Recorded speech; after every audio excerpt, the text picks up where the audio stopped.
기도에 관해서 8번째 저희가 함께 보고 있는데요. 우리가 이제 성경에서 말씀하시는 기도, 또 기도하는 자의 태도와 신앙의 모양, 형태에 대해서 저희가 좀 함께 보고 있죠. 우리가 요즘에 보고 있는 것은 이 형식주의입니다. 포멀리즘이라고 하는 이 형식주의인데요.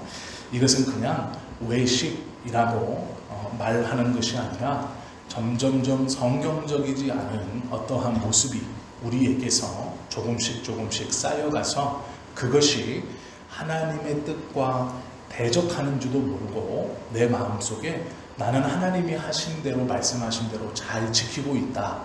나는 이만하면 하나님께서 원하시는 것을 지키고 있다. 라는 마음이 우리의 마음속에 조금씩 쌓여서 그것이 어느샌가 형식주의와 외식으로 나아가는 것이죠. 이사야 1장 12절 13절 말씀에 보면 우리가 함께 보았던 헛된 재물을 다시 가져오지 말라. 월삭과 절기와 안식일을 너희가 지키러 오니 누가 그것을 너희에게 요구했느냐. 헛되이 내 마당만 밟을 뿐이다 라고 말씀하시죠. 하나님께서 정하신 것이 월삭, 절기, 안식일입니다. 하나님이 정하신 것을 내가 지키러 왔는데, 빠지지 않고 왔는데 왜 하나님이 그것을 거부하시고 이제 오지 마라 이렇게 말씀하실까? 내가 내 뜻대로 하는 것도 아니고 하나님께서 명령하신 것을 지키려고 왔는데 왜 그것까지도 헛되다 막으시는가? 시편 51편의 말씀이죠. 주는 제사를 즐겨 아니하시나니 그렇지 않으면 내가 드렸을 것이라. 주는 번제를 기뻐하지 아니하시나이다. 하나님이 정하신 것인데 하나님이 기뻐하지 않는다라고 말해요. 우리가 지난주에 그 이유를 함께 보았죠. 하나님이 구하시는 것은 상한 심령이라. 하나님이여 상하고 통회하는 마음을 주께서 멸치치 아니하시리이다. 시편 51편 17절의 말씀입니다. 하나님의 말씀, 하나님께서 정해주신 것을 우리가 지키고 잘하려 한다 해도 그 겉모양만 쫓아가는 것은 하나님이 기뻐하지 아니하시고 무엇보다 상한 마음, 이 상한 마음이 중요하다라는 것이죠. 그러면 성경에서 말씀하시는 상한 마음이 무엇인가? 오늘 그것에 대해서 함께 보려고 하는데요. 사무엘상 15장, 특별히 오늘 우리가 읽었던 22절과 23절 말씀에 있는 말씀입니다. 하나님께서 원하시는 것은 상한 심령인데 그 상한 심령이 도대체 무엇인가에 대한 답이 오늘 사무엘상 15장에 있는 말씀이죠. 22절 말씀에 보시면 사무엘이 이르되 여호와께서 번제와 다른 제사를 그의 목소리를 청종하는 것을 좋아하심같이 좋아하시겠나이까. 순종이 제사보다 낫고 듣는 것이 순양의 기름보다 나으니 라고 말씀하죠. 그러면 하나님이 찾으시는, 하나님이 정해주신 율례와 절기와 제사를 빠지지 않고 드리는 이 외적인 행위보다 하나님께서 구하시는 것은 상한 심령이라 말씀하셨는데 그 상한 심령이 무엇인가? 오늘 분명히 말씀하죠. 듣는 것 그리고 순종하는 것, 이 두 가지가 상한 심령의 첫 번째 자세라는 것이죠. 이것이 기도에 관하여 8번째 우리가 오늘 알아보는 그러한 내용과도 같은 것입니다. 그런데 이렇게 끝나지 않죠. 이렇게만 끝나면 그래, 내가 순종하고 하나님의 말씀을 듣는 것이 하나님이 찾으시는 상한 심령이구나. 하나님께 나아가 응답을 받고 나의 모든 어떠한 것이 하나님을 기쁘시게 하는 것이구나 라고 생각할 수 있어요. 그런데 이 뒤의 말씀을 우리가 잊어버리면 안 됩니다. 그것이 무엇이냐면 이는 거역하는 것은 점치는 죄와 같고 완고한 것은 사신 우상에게 절하는 죄와 같음이라 라는 말씀이에요. 이 말씀이 앞의 말씀도 너무 중요하지만 이 23절의 말씀이 더 중요합니다. 우리는 착각하는 것이 있어요. 그것이 무엇이냐면 하나님 앞에 나아갔을 때 뜨겁게 예배하고 뜨겁게 기도하고 뜨겁게 찬송하면서 주님이 정해놓으신 것, 예배의 시간, 기도, 섬김과 봉사, 또 때로는 특별히 시간을 정해서 하나님께 마음껏 부르짖고 내가 하나님께서 나에게 주신 어떠한 것을 이루어감에 있어서, 즉 가정을 꾸려가고 자녀들을 키워가고 무엇을 함에 있어서 하나님 앞에 그것들 중에 내가 필요하다고 또 내가 원한다고 내가 생각해 어떠한 것을 하나님 앞에 열심히 매달리는 것, 열심히 기도하는 것, 그것을 마음껏 하고 나면 우리의 마음에 이런 생각이 듭니다. 그래, 내가 최소한 내가 원하는 것을 기도하는 이 기도가 하나님께서 원치 아니하시는 기도일지도 모르겠지만 내가 이렇게 열심히 기도하고 열심히 참여했고 땀 흘리면서 하나님께서 베풀어 놓으신 이 예배와 기도와 이 봉사를 내가 열심히 땀 흘리고 최선을 다해서 했으니 비록 이것이 어쩌면 하나님의 뜻에 어긋날지도 모르지만 내 개인적인 어떠한 뜻을 이루기 위해서 드리는 것일지도 모르지만 이렇게 열심히 했으니 적어도 하나님이 화를 내시거나 적어도 틀렸다고 나에게 벌을 주시지는 않겠지. 내가 이렇게 열심을 내서 했으니 혹여 이것이 하나님 앞에 잘못된 것일지라도 해를 당하거나 하나님이 이것을 통해 꾸중하진 않겠지. 이렇게 말씀하시겠지. 그래, 네가 잘 몰라서 그러는구나. 괜찮다. 이렇게 말씀하시겠지 라고 우리는 생각합니다. 그런데 오늘 말씀을 가만히 보면 뭐라고 말씀하시느냐? 거역하는 것은 점치는 죄와 같고 완고한 것은 사신 우상에게 절하는 죄와 같으니라. 죄와 같다, 죄와 같다라고 말해요. 하나님의 말씀을 대놓고 거역하는 것과 같다. 하나님의 뜻을 대놓고 어기는 것과 같다라고 말해요. 이 말씀을 좀 잘 생각해야 돼요. 종교적인 열심이 우리 안에 있어서 어떠한 것을 열심히 할 때 그것이 하나님의 뜻과 위배된다. 아니, 적어도 자신감 없이 이것이 하나님의 뜻인가? 나의 어떠함인가? 에이, 그래도 내가 이렇게 열심히 하니 하나님이 적어도 내 열심은 도와주시겠지 라고 생각할 때가 있다라는 거예요. 그런데 그 행위가 하나님을 거역하는 것이나 듣지 아니하는 것이라면 죄와 같다라는 거예요. 내 생각대로의 열심이 하나님 앞에 죄를 쌓고 있다. 그럴 수도 있다라는 거예요. 교회 일을 열심히 합니다. 기도를 열심히 합니다. 하나님이 정해주신 무엇인가를 열심히 해요. 내 생각대로, 내가 하고 싶은 대로, 내 마음대로, 내 소원대로. 그 열심이 네가 몰라서 열심히 하는구나 라는 게 아니에요. 점치는 죄와 같다. 우상하기에 절하는 죄와 같다라는 거예요.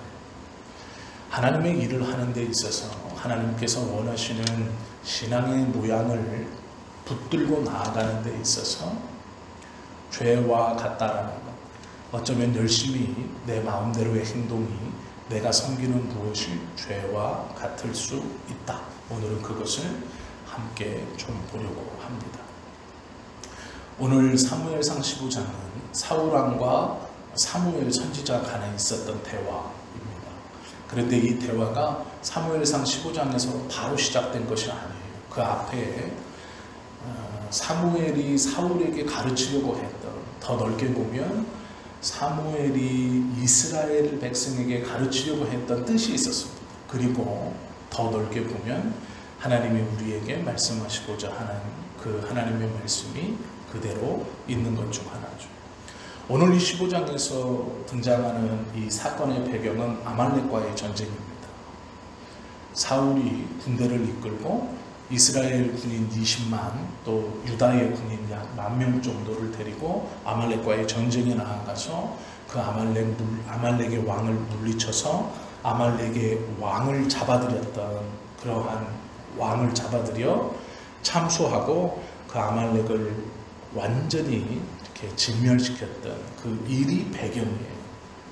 그런데 이 아말렉과의 전쟁이 지금 사무엘상 15장에서뿐 아니라 그 전에도 있었습니다. 언제 있었냐면 이스라엘 백성들이 애굽에서 종살이를 하다가 모세의 인도대로 출애굽을 합니다. 그래서 홍해를 넘어서 이제 광야로 들어와요. 그 광야로 들어왔을 때 이스라엘 백성들이 물이 없어서 하나님을 원망합니다. 그 물이 없어 하나님을 원망하고 이 모세에게 원망을 하죠. 그런데 모세가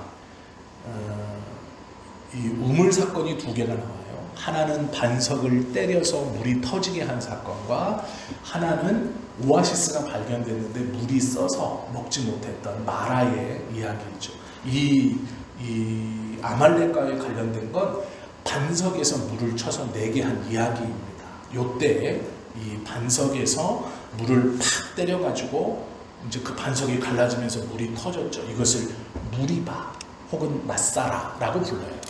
요 마사라의 사건이 있은 직후 이스라엘 백성들이 그 물을 마시고 남쪽으로 내려옵니다. 이때 이스라엘을 갑자기 쳐들어와 공격했던 것이 아말렉이에요. 즉 출애굽한 이스라엘 백성들이 홍해를 건너서 아직 가나안 땅에 들어가려고 이제 왔을 때 모세와 여호수아가 요 광야에서 가나안을 향해 가고 있는 중에 물이 없어 이스라엘 백성들이 하나님과 모세를 원망하자 모세가 반석을 때려서 물이 터져 이스라엘이 그걸 마시고 그 마사라에서 남쪽으로 조금 더 내려옵니다. 그때 쳐들어온 이민족이 아말렉이에요. 어쩌면 출애굽하고 제일 먼저 맞닥뜨린 것이 아말렉이에요. 그런데 놀랍게도 이 아말렉은 그냥 이방인들이 아니고요. 창세기 36장에 보면 아말렉의 이름이 나오는데 에서의 자식들 중에 나와요. 에서의 손자 정도입니다. 그러니까 야곱과 에서가 형제지간이잖아요. 아말렉과 이스라엘은 어찌 보면 먼 친척지가 아닌 거예요. 왜냐하면 창세기에 보면 이 아말렉이라는 사람이 에서의 손자의 이름이에요. 그래서 이 에서의 손자 중 아말렉이 지금 이스라엘을 공격하는 아말렉의 선조입니다. 그러니까 핏줄로 따지면 먼 형제지간일 수도 있고 친척지간일 수도 있는 거예요. 그런데 신명기 25장 17절부터 19절 말씀에 보면 이렇게 쳐들어온 아말렉을 뭐라고 설명하느냐? 그들은 여호와를 두려워하지 아니하고 이스라엘 백성을 습격하는 이야기가 쓰여져 있어요. 즉 아말렉은 여호와를 두려워하지 않아요. 그래서 이스라엘 백성들을 쳐들어왔을 때 모세가 얼른 여호수아를 불러들여서 아말렉과의 전쟁을 준비합니다. 그리고 우리가 다 아는 이야기가 펼쳐져요. 아말렉과 전쟁을 할 때 아말렉과 더불어 싸울 때 모세는 자기 형 아론과 훌이라는 사람과 함께 산 위에 올라가서 손을 들고 기도하죠. 그리고 우리가 아시는 이야기처럼 모세의 손이 내려오면 아말렉이 이스라엘을 쳐서 이기고 모세의 손이 올라가면 이스라엘이 아말렉을 쳐서 이기는 일이 벌어져요. 그때 아론과 훌이 모세의 옆에 있던 돌을 굴려와 모세를 앉게 하고 양쪽 이 손을 자신들의 어깨에 이렇게 걸치게 해요. 그러니까 모세가 앉아서 이 형들이 이 모세 형들의 어깨에 이렇게 걸치게 하는 거예요. 서서 잡은 게 아니고요. 돌에 셋이 앉아서 모세가 이제 옆에 있는 형들의 어깨에 자기 팔꿈치 이렇게 걸쳐요. 그리고 기도합니다. 그렇게 하고 승리했죠. 이것이 아말렉과의 전쟁이에요. 출애굽해서 얼마 있지 않을 때 아말렉과의 전쟁이 터졌어요. 그런데 이 시기가 참 중요합니다. 출애굽해가지고 이스라엘 백성들의 마음속에는 어떤 생각이 있었냐면요. 그래, 우리가 이스라엘이다 라는 마음은 있었어요. 그래 우리가 하나님의 백성이다 라는 마음은 있었지만 아직 조직과 제도적으로 하나님의 백성으로서의 기틀은 잡혀있지 않았어요. 조직도 하나도 없었고 어떤 제도나 틀이 없었어요. 그냥 마음만 있었습니다. 그래 우리가 하나님의 백성이다 라는 마음만 있었어요. 우리가 이스라엘이다 라는 마음만 가지고 있었어요.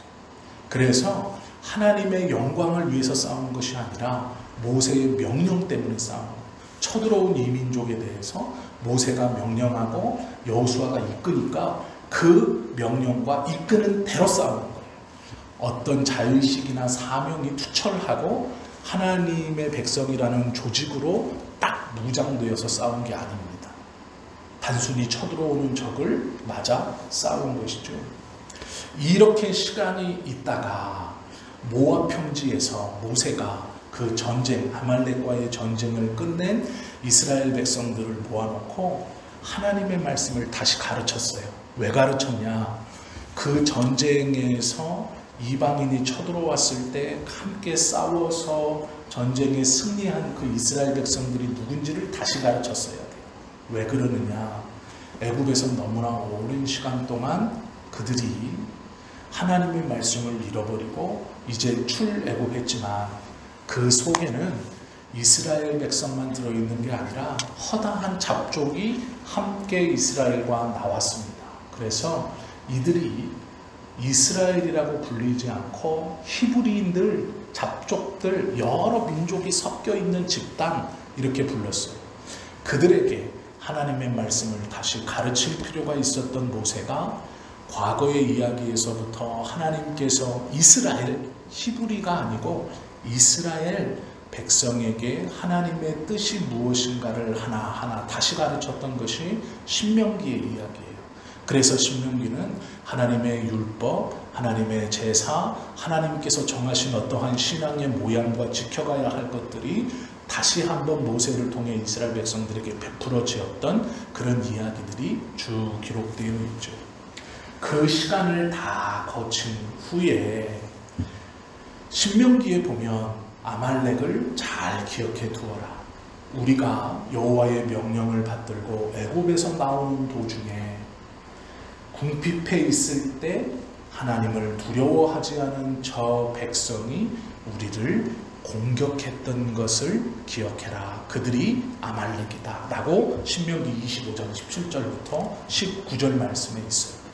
그리고 나서 시간이 한참 흐른 뒤에 오늘 이 전쟁이 벌어지는데 이 전쟁이 벌어질 때 이스라엘은 왕이 있었습니다.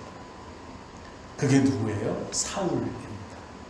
그리고 그 왕을 기름 부어 세운 선지자가 사무엘이죠. 하나님의 말씀대로. 그래서 사무엘이 아말렉과 전쟁할 때 부탁을 했어요. 이미 이 시간은 몇백 년이 흘렀습니다. 요 출애굽의 사건에서 신명기의 사건에서 나왔던 아말렉 이 사건 이후에 사무엘까지 오려면 사사기가 지나야 돼요. 즉 요때 신명기에서 모세가 아말렉을 기억해라 했을 때와 우리가 출애굽에서 아직 제도도 정비되지 않았고 모양도 갖춰져 있지 않았고 아무것도 없고 그 광야에서 힘든 이주를 할 때 그 틈을 다 하나님을 두려워하지 않고 쳐들어왔었던 그 아말렉을 기억해라 라고 했을 때와 지금 사울이 군사를 가지고 아말렉과 대치하고 있는 이 사이는요 사사기라는 몇백 년의 시간이 흐른 뒤에 그때 이스라엘은 이미 제도적으로 어느 정도 가나안에서 제도도 갖췄고 정비도 갖춰져 있었고 그들의 소원대로 그들이 나올 때 우리에게도 왕을 주십시오. 왕이 우리를 통솔하게 하십시오. 라는 그 기도와 소원대로 사울이 왕으로 섰을 때예요. 그때 사무엘이 이 아말렉과의 전쟁에서 뭐라고 말하느냐. 아말렉과의 전쟁은 중요합니다. 그리고 그 전쟁에서 하나님은 완벽한 진멸을 원하십니다.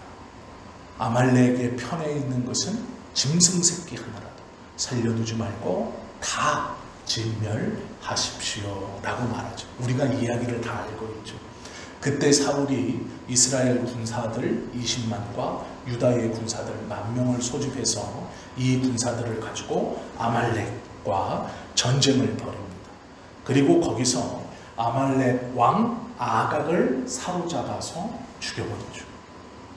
대승을 거둡니다. 그리고 그 전쟁이 끝나고 얼마 지나지 않아 사무엘이 사울에게 찾아옵니다. 그리고 나서 서로 대화를 하죠. 그때 길갈에서 사울을 만난 사무엘이 물어요. 왕이여, 하나님의 말씀대로 전쟁을 수행했습니까? 사울이 기뻐서 막 떠듭니다. 예, 우리가 하나님의 말씀대로 전쟁을 해서 큰 승리를 거두었습니다. 막 기뻐할 때 사무엘이 묻죠. 그러면 이 들리는 짐승의 울음소리는 어떻게 된 겁니까? 하나님이 다 죽이라 명령하셨는데 이 울음소리는 무엇입니까? 라고 할 때 사울이 이렇게 얘기합니다. 전쟁 중 좋은 것을 구별하여 하나님께 드리기 위해서 특별히 구별해 놓았습니다. 이렇게 얘기해요. 그리고 나서 들리는 말이 22절, 23절 말씀이에요. 이게 아말렉과의 전쟁의 사건이고 오늘 우리가 본 사무엘 35장의 말씀이죠. 왕은 여호와께서 제사를 드리겠다고 제물을 남겼는데 왕이 받은 명령은 그것을 남기라는 것이 아니라 도륙하라는 것입니다. 라는 말씀입니다. 사무엘이 생각해 볼 때, 또 이스라엘이 생각해 볼 때 지금 수많은 군사들이 모였습니다. 전쟁에 나갑니다. 그때 당시의 전쟁은 자신의 생명을 담보로 나가는 거예요. 물론 지금도 그렇죠. 그런데 그때 당시의 전쟁은요, 나가서 승리하면 그 진 나라의 백성이나 진 곳에 있는 국가에 들어가서 전리품을 약탈해 오는 거예요. 내 몫을 챙겨와야 돼요. 내가 목숨을 걸었다라는 이것을 보상을 받아야 돼요. 모든 전쟁이 그렇습니다. 그래서 패배한 이 적군의 어린아이를 끌고 와 노예를 삼기도 하고 여자들을 데리고 오기도 하고 짐승이나 옷가지나 금붙이나 돈이 되는 것을 전리품을 가지고 가요. 그래야 전쟁터에서 돌아가면서 가족들에게 몇 개월치 식량에 합하는 돈이나 그런 것들을 가지고 가서 먹고 사는 거, 그게 당연한 겁니다. 그것이 문화예요. 그런데 하나님이 모든 것을 진멸하라, 불태워라, 도륙하라 라고 말했을 때 자신들의 전리품이 하나도 없다는 거죠. 그리고 사울의 입장에서도 사무엘이 지금 말하고 있는 아말렉과의 전쟁의 이야기는 벌써 몇백 년 전이에요. 사사시대도 훨씬 전의 이야기를 하고 출애굽의 이야기를 하는 거예요. 도대체 몇백 년 전에 있었던 그 아말렉이라는 원수를 지금 몇백 년 후에 내가 똑같이 생각할 필요가 있을까? 단순히 서로 나라를 세우고 국경이 넘어오고 하는 전쟁의 틈바구니에서 있는 것이지, 그 몇백 년 전에 모세가 그렇게 명령했다고 우리 이스라엘 백성들이 출애굽해서 얼마 되지 않아 아무것도 없을 때 하나님을 두려워하지 않고 쳐들어와서 괴롭혔다고, 그 몇백 년 전의 일을 가지고 지금 나한테도 그 똑같은 마음을 가지고 얘들을 몸소리치게 싫어하고 다 죽여라 라고 말하는 건 옳지 않다. 충분히 생각할 수 있습니다. 이스라엘 백성들의 입장에서도 사울의 입장에서도 수백 년 전, 몇 세기 전의 원수를 내가 이렇게 갚을 필요가 있을까? 나는 저들을 알지도 못하고 미워하지도 않고 관계가 없었는데 그 말 한마디로 이렇게 해도 되는가? 라고 생각할 수 있다라는 것이죠. 또 명분도 있었습니다. 그게 뭐예요? 좋은 것을 가지고 하나님께 돌려드린다라는 명분이죠. 전투가 끝난 후에 사울이 사무엘에게 하는 말은 사울의 입장에서는 너무 일리 있는 말이에요. 이스라엘 백성들의 입장에서도 손해만 보는 전쟁, 아무런 보상이 없는 전쟁, 그것은 그냥 하는 것이 아닌 것이죠. 뭔가 내 손에 떨어져야 되고 내 가족들에게 무엇인가 떨어져야 전쟁에 나온 의미가 있고 전쟁에 참여한 무엇인가가 있는 것이죠. 그것을 이야기하는 거예요. 그것이 보편적인 것이고 그것이 지금 사회의 분위기이고 우리들의 생각입니다 라고 말하는 것이죠. 오늘날 주의해야 할 것이 있습니다. 우리도 이런 생각을 할 때가 있어요. 이것이 보편적인 것이고 이것이 당연한 것이고 이것이 맞는 것입니다. 나하고 상관없는 것, 과거에 어떠한 일이 있었다는 것은 알겠지만 왜 그것을 나에게 책임을 똑같이 지고 똑같이 생각하라고 말씀하십니까? 저는 그들과 그렇게 원수지간도 아니고 그렇게 미워하거나 싫어하는 것도 아니고 우리가 패배한 것도 아니고 승리했고 그래서 마땅히 전리품을 가지고 가족들에게 돌아가 그 가족들을 기쁘게 하는 것이 마땅한 일이고 또 승리했으므로 그것을 누리는 것이 마땅한 일인데 왜 잘못했다고 하십니까? 라고 우리도 되물을 수 있죠. 그때에 사무엘이 사울에게 하는 얘기예요.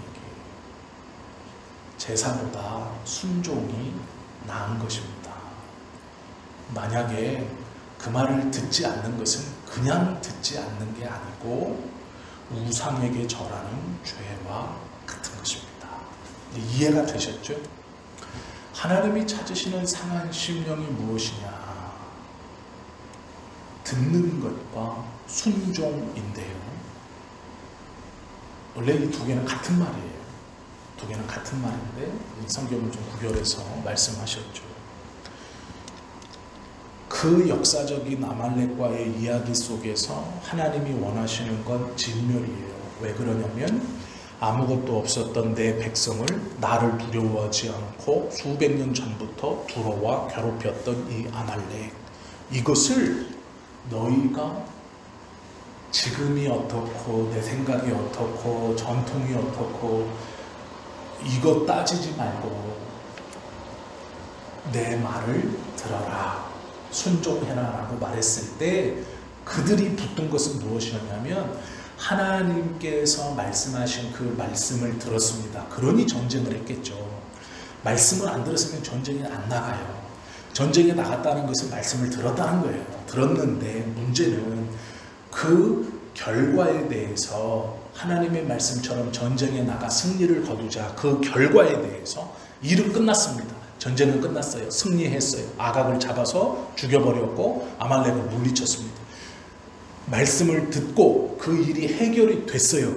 이 전쟁이 끝났습니다. 괴롭히던 일이 끝났어요. 긴장은 이제 끝난 거예요. 기쁨이 있어요. 그런데 그 전쟁, 그 말씀 뒤를 자신들이 판단하는 거예요. 어떻게 판단해요? 좋은 것으로 제사해야지. 전리품을 가지고 가족들을 먹여 살리고 기쁘게 해야지. 일단락이 된 후에 그 뒤의 일을 자신들의 생각대로 지금 하고 있는 거예요.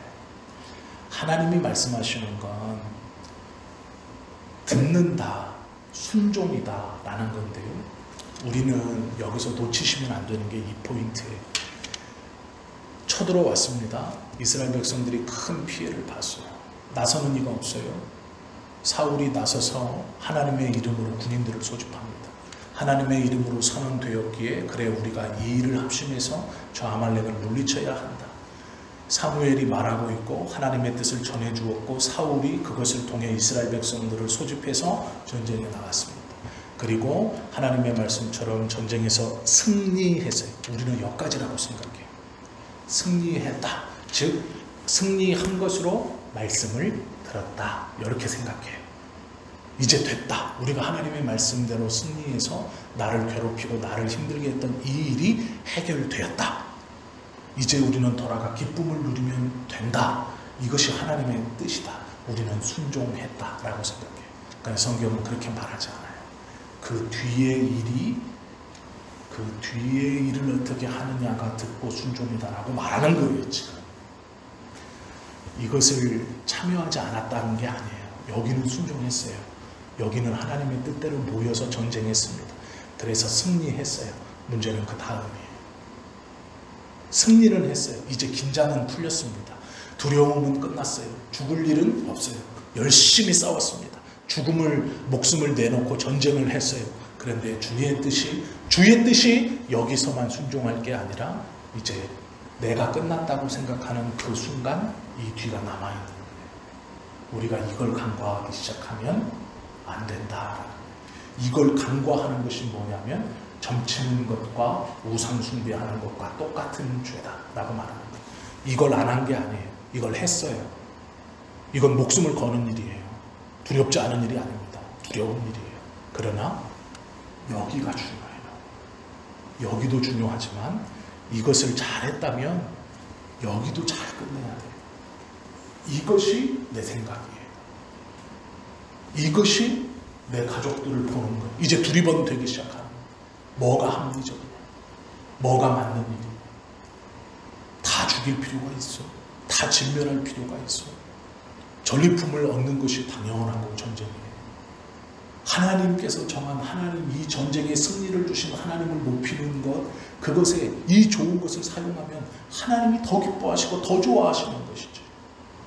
하나님이 진멸하라 했지만 그래 진멸했지. 저것들을 다 진멸하지 않았냐.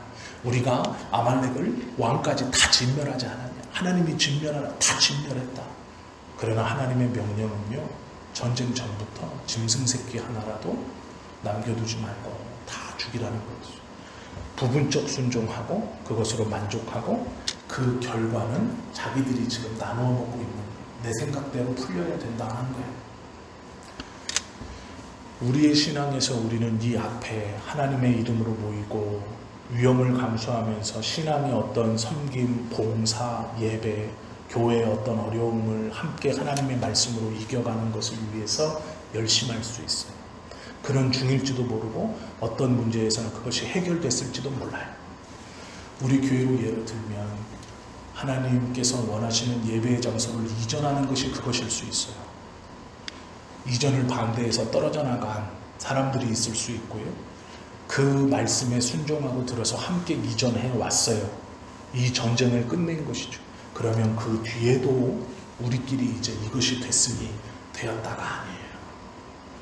이 뒤에도 하나님이 원하시는 것이 무엇인가를 깨닫고 순종하고 해야 된다라는 예를 들면 그렇습니다. 이스라엘 백성들이 실수한 건 이 뒤의 것을 잘못 생각한 거예요. 하나님께서 우리에게 원하는 상한 심령은 하나님의 말씀을 먼저는 명백히 들어야 하는 것이고, 두 번째는 그 명령의 내용이 우리에게 부분적으로 단편적으로 이루어져서는 안 된다. 내 생각이나 내 상식이나 내가 짐작하는 것으로 그 하나님의 말씀과 뜻을 파악해서 결론 내고 내 생각으로 하나님께서 더 좋아하시고 원하실 것이다라고 짐작하면 안 돼요. 우리의 신앙이 상한 심령을 찾으신다라고 말할 때 그것까지도 하나님의 뜻대로 행할 수 있어야 한다는 거예요. 우리는 앞의 것을 하지 못하면 버림받는다고 생각해요. 앞의 것, 그건 말할 필요도 없죠. 그러나 더 주의해야 하는 것은 남은 자들은요, 뒤의 것을 주의해야 돼요. 전쟁이라는 게 쉽지 않습니다. 목숨을 거는 일이에요. 그것은 어렵고 힘들고 고통스러운 일이에요. 이 앞의 것을 잘하면 뒤의 것은 보기를 그냥 알아서 다 내가 앞의 것 했으니까 이제 끝났다. 내 마음대로 내 평안하고 안식을 누리고, 우리는 이렇게 생각합니다. 앞의 것을 수고했기 때문에. 그러나 앞의 것에 수고한 하나님의 남은 자들이 조심해야 할 것, 마지막까지 주의해야 할 것은 이제 이 뒤의 거예요. 뒤의 것을 잘하지 못하면 거역하는 것은 점치는 죄와 같고 완고한 것은 사신우상에게 절하는 죄와 같습니다. 이 죄에 대한 결과가 떨어져요. 왕이 여호와의 말씀을 버렸으므로 여호와께서도 왕을 버려 왕이 되지 못하게 하셨나이다. 사울은 순종했거든요. 전쟁해라, 순종했어요. 아말렉을 물리쳐야 된다, 순종했어요. 그런데 문제는 그것이 부분적이었다는 거예요. 반절 50%만.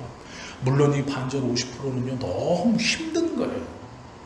두려운 거예요. 무서운 겁니다. 생명을 걸어야 되는 거예요. 하나님께서 우리에게 원하시는 어떠한 뜻을 이루는 것은 결코 쉽지 않아요. 우리는 그것을, 우리 교회는 특별히 예배 장소를 이전하는 것을 통해서 이루었죠. 하나님께서 주변의 사람들이 볼 때 불가능한 것이다, 할 수 없다, 큰일이다 라고 말하는 것을 하나님의 은혜로 또 우리 성도님들이 기도하면서 그 큰 헌신으로 이루어냈어요. 정말 잘한 것이고 너무 감사한 것이고 하나님 앞에 기도할 때마다 이것은 너무 큰 은혜요 자랑으로 고백할 수 있는 거예요. 그런데 문제는요, 이제 우리가 조심해야 될 건 이것을 이룬 뒤라는 거예요. 우리도 이 말씀을 정말 날카롭게 들을 수 있습니다. 앞에 것에 순종하는 것은 쉽지 않지만 이것을 한 남은 자들은 쉬워 보이는 이 뒤의 것을 정말 잘해야 돼요.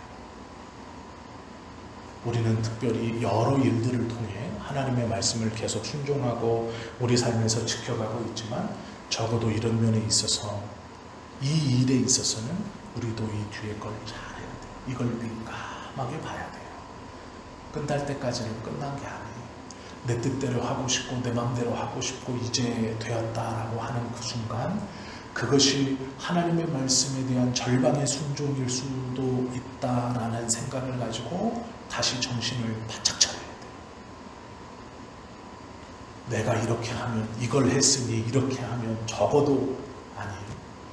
그건 죄다, 죄와 같다라고 말씀하셨습니다. 그리고 내가 하나님의 말씀을 버렸으므로 너도 하나님도 너를 버린다라는 말씀이 될 수도 있습니다. 하나님의 거룩한 속성과 계획과 명령 안에서 그것이 우리에게 들려졌을 때 원칙은 하나님의 말씀, 명령은 주님의 뜻, 그것을 온전히 이루는 거예요. 앞의 것을 힘겹게 이루어서 뒤의 것을 아무렇지 않게 생각하여 망치면 안 돼요. 우리는 어쩌면 지금 이 일을 행하고 있는 걸지도 몰라요. 망쳤다는 게 아닙니다. 혹여 그런 마음이 있다면 마음을 다잡아야 돼요. 끝난 게 아니구나. 이 큰 일을 하며 하나님이 우리에게 주신 놀라운 약속이 있지. 그것을 기대하는 것과 함께 그래도 마지막까지 주님의 뜻을 위해서 하나님께서 원하시는 것이 무엇인가를 고민하는 거예요. 이것이 상한 심령의 첫 번째, 듣고 온전히 순종하는 것. 그것이 오늘 기도에 관하여 8번째 우리가 함께 나누는 그러한 내용입니다. 오늘 이 말씀을 기억하시고요. 우리가 기도하실 때 하나님 앞에 어떠한 것을 주십시오라는 기도도 꼭 드려야 하는 기도 중 하나죠. 그러나 그것과 함께 오늘 말씀을 기억하시고 하나님, 내가 하나님이 찾으시는 상한 심령의 합한 마음, 사울처럼 이스라엘 백성처럼 앞의 것을 열심히 순종한 후에 뒤의 것을 잘못해서 책망받는 반쪽짜리 어리석은 신앙인이 아니라 마지막까지 주님의 일을 잘 고민해보고 하나님의 뜻에 끝까지 순종해가는 그러한 진정한 믿음과 하나님의 말씀을 온전히 순종하는 듣는 자, 순종하는 자가 될 수 있도록 은혜를 베풀어 주옵소서. 이렇게 기도하시고 그렇게 살아가시는 우리 모두가 되시기를 예수님의 이름으로 축원합니다. 기도드립니다.